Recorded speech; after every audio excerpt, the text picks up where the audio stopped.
tavolo a parte. Per il mio tavolo. Mettiamo il tavolo quello basso. Sì.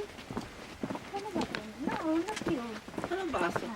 La stessa misura Basso. sua. Non di metro. Però vedi che furba, sembra che ha le ballerine. E invece... E invece è un tacchi da 5 Quelli cm. alto.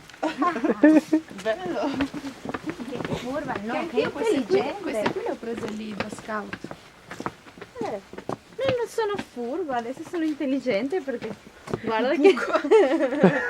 Quale buco? Pollice! Anche di qua. Sotto.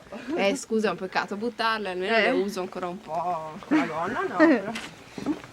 Col pantalone. Dai che siete ballerine. Mia tara. E adesso tutta discesa. Sì, e questo è una figata. Perché con queste scarpe qua non si può fare Bene. bene. Attaccati. Sì, No, non attaccarti a lui che ha la telecamera. che la vedere così immagini. Guarda, questi fiori che si è rubato lui. Bello però, tutto libero, no?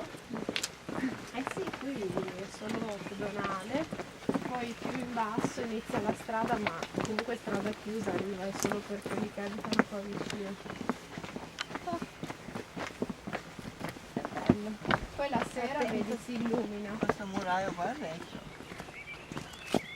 La sera si illumina. Non vedo.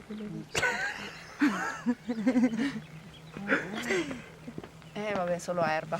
Vabbè.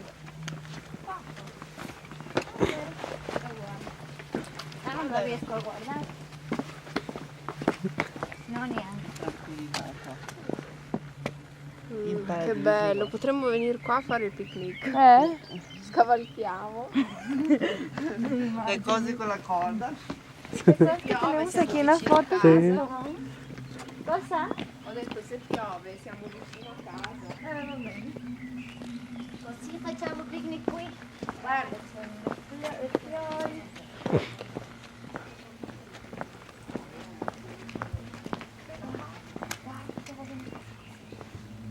Anche il cane. Ciao Cucci. Che bello. È lì che guardo. Gli altri invece vengono da mangiare. Le voglio io, devo camostone.